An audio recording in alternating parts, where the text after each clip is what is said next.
fool and he was half senile. That the electorate who voted for Trump were out in force explaining to people that the president of the United States was doddering, that he was senile.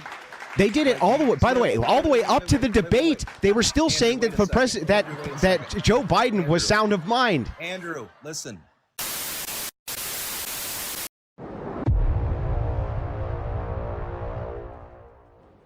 Why did you vote for Trump? And what I always like to say is besides immigration, because as a Democrat, I'm willing to concede and take accountability, something that the right is either incapable or unwilling to do.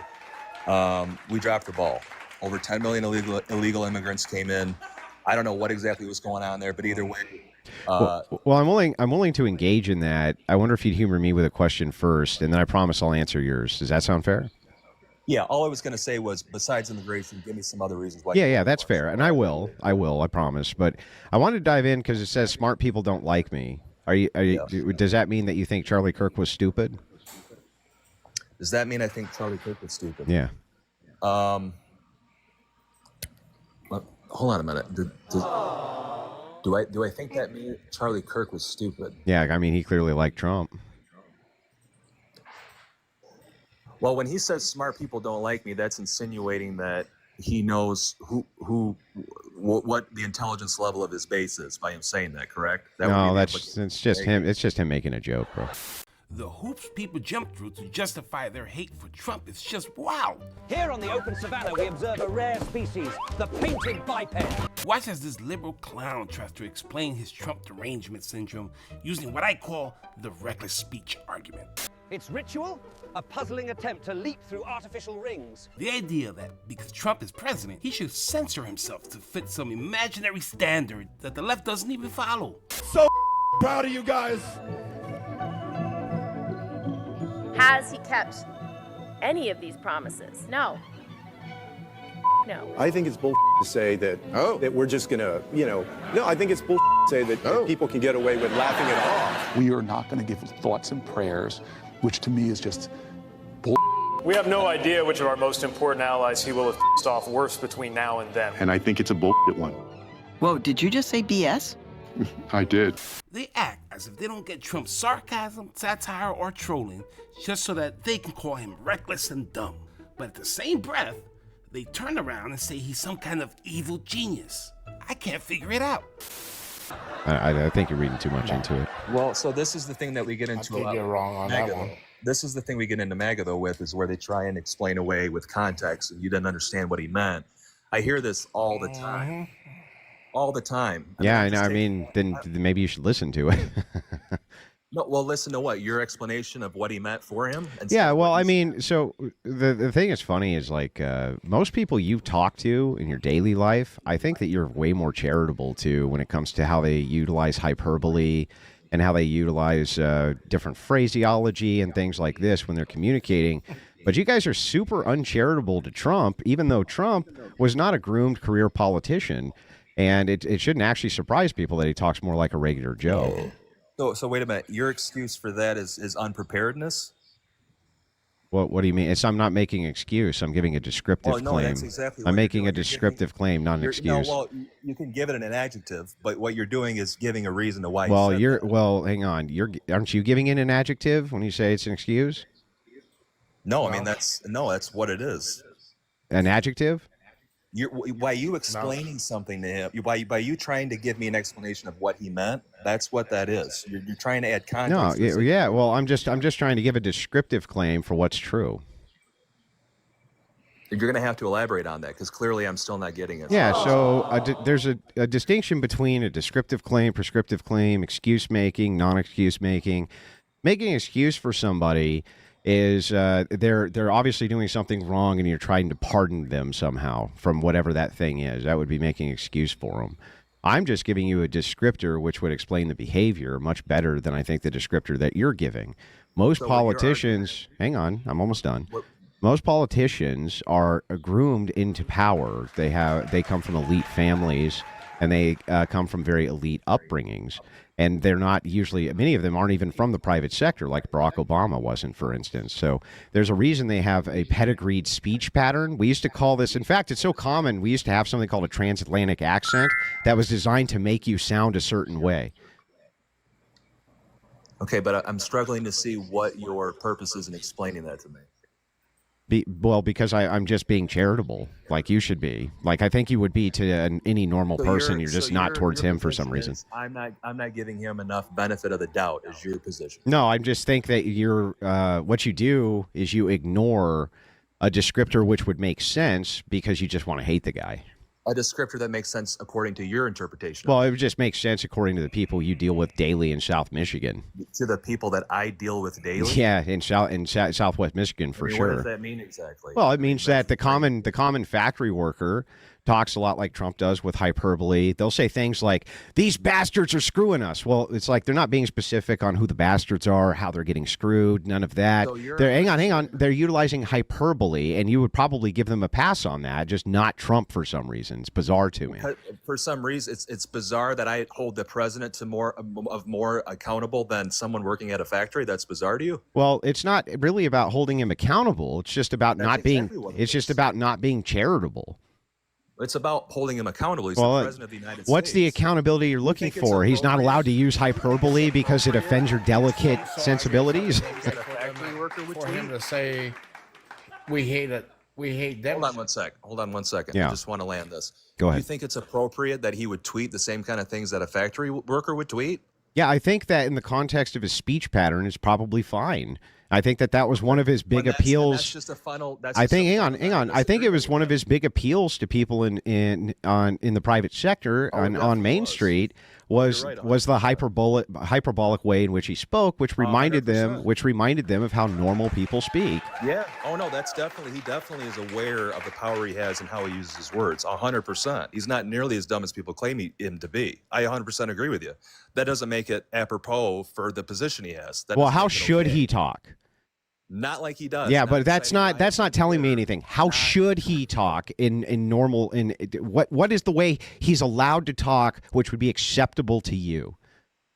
Well, when you make claims like he often does with no basis or foundation or facts to back it up, to me, when you're the president, when you say things that is going to reach the entire country, they should probably have some kind of foundation. Correct? It shouldn't just be opinions. It shouldn't be feelings. It shouldn't be, I don't like how you treated me last week when you were in the Oval Office asking me a question, so now I'm not going to let you back in. Yeah, it depends on context, though, and it depends on if he's being hyper. Again, we're back to this context. And it matters. Context. Not only does context matter, yeah. It matters to the person trying to excuse the behavior. That's not an excuse. Like, no, it's not. When somebody makes a joke, we just disagree on that. No, we don't even disagree on that. I'll demonstrate it for you. When somebody makes a joke around you, you clearly know, like when somebody's using a mocking voice, you know when they're using like satirical body language, you know when they're doing those types of things. Right. And Trump often talks in those ways. By the way, he's not the only president who ever has. There's other presidents who have been very bombastic. Hang on, hey, man. Let me finish. I didn't cut you off at all, so let me finish. The point here, though, is that for reasons I don't understand, you're highly charitable towards everybody else except this guy, even when you know he's being satirical, because you think the other side is so stupid that they are taking what he's saying as not being satirical. That's what's bizarre. So here's the difference there. When you're the president of the United States and when you have a pattern of behavior over the last decade, when you say things, and I'll use your own argument, context, it's then put into the context of past behavior. It's a trend. It's a pattern of behavior. So like you said, I'm able to see when someone makes a joke based on their tone or humor, et cetera. Yeah, you're right. But when that's also under the umbrella of everything else that he said, that now changes the context. So it's different when a factory worker says it or when a different politician makes one joke and doesn't also go on Twitter and elaborate on that and turn it into something divisive and destructive. So that then changes the context of it. Yeah, but no. Well, the distinction here that's bizarre, though, is that the only way for your argument here to work is for you to have to assume that the entirety of the electorate or a huge portion of the electorate which voted for him are so stupid that they cannot make determinations about what is rhetoric and funny. And hang on, man. I didn't cut you off at all. Can I just finish my point? Well, listen. Well, I'm not allowed to finish my point. You get to cut me off. You would get mad if I did it to you.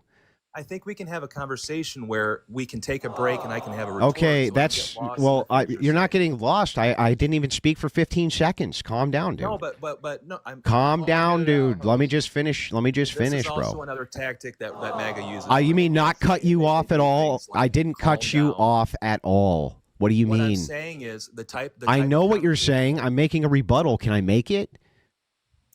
What I'm saying. Yeah. is Again, I don't need you to clarify again. I know your I don't know, position. You're telling me to calm down, and you're getting so Because, emotional. bro, just let me Calm finish down. the point. The type of conversation I'd like to Oh. have is one. Did this where to when you me make- too before you when came. Yeah, they make a always do claim- this, bro. They always when do you this. make a claim, I'd like to be able to have a response to it, so you don't make. I three or was four making a different ones, response and to I have your go back claim, to bro. it. I was making a That's all I response wanna to your do. You're claim. more than welcome to finish the point, but I'd like to interrupt and be able to respond to it. That's perfectly fine. It's to do. perfectly fine if it's the case that I'm not in the middle of making the point, which is why I was charitable enough.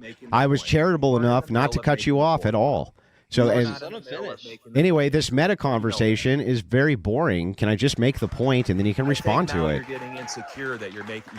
It's obvious that you're not. How would you know? listening I'm not even allowed to speak. Let me know when I can speak. Go ahead. You're allowed to speak. Okay, You let me know when I am. Go ahead. Break, and I interrupted you. Okay, That's go ahead, dude. Let me know when I can talk. If you want to change what happened according to your perception of it, I can't control that. Yeah, okay. Meta conversation, very boring. Can you just make your point? Can you just make your point?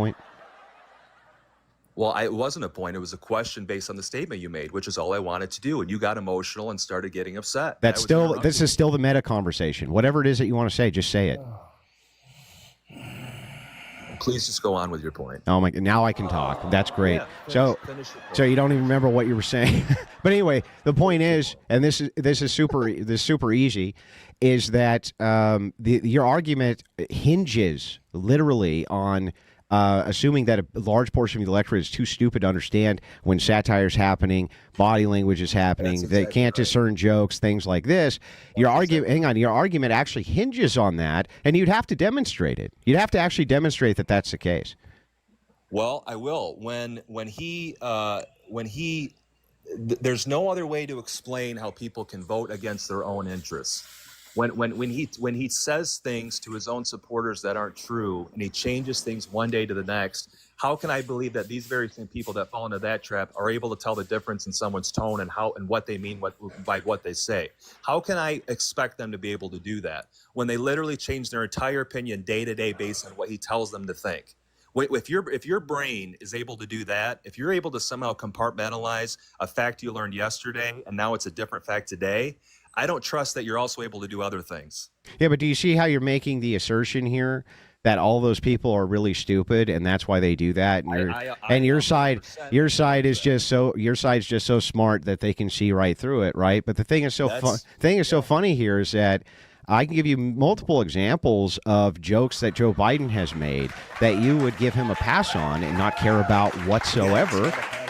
Yeah, but he does. He had a pattern of he had a pattern of behavior where he was a doddering old senile fool, and all of those people that you quote as being too stupid to know when Trump's joking came out in force and told you liberals that he was a doddering old fool who had lost his mind, and you told them that they were all crazy and that they were conspiracy tinfoil hat wearing lunatics, and you were the ones who were fooled. You were the ones who were fooled, and they were the ones who were right. So why should they trust you that they're stupid and you're smart? Well, you're making a lot of assumptions that I supported the way that they implemented Kamala Harris into the ticket. You're making a lot of assumptions here. A lot. I'm using your same argument. If it's the case that you're saying these people are too stupid because they can't contextualize what Trump does, so they're fools.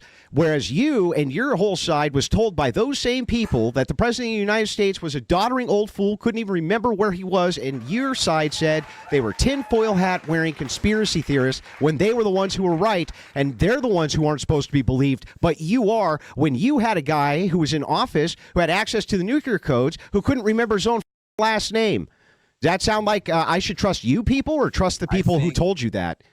I think that's a fair argument. I think that the understanding that the Democrats had for that was that they had more faith in a senile old guy who couldn't remember the nuclear codes than a malignant narcissist. No, they lied. They came out in force, in mass, the constituency and them, and said MAGA is a bunch of tinfoil hat-wearing conspiracy theorists spreading falsehoods. Joe Biden is perfectly sound upstairs. He's perfectly sound of body and mind. There's no problems here. They lied to the American electorate, and those same people you say are too stupid to understand a joke told you guys that. Told you that. They told you that over and over. Why should I now believe you and not them? They told us what exactly? They told you that the president of the United States was a doddering old fool and he was half senile. That the electorate who voted for Trump were out in force explaining to people that the president of the United States was doddering, that he was senile. They did it all the way. By the way, all the way up to the debate, they were still saying that the president that Joe Biden was sound of mind. Andrew, listen. Like, subscribe, and share for more videos like this. And I'll see you next time on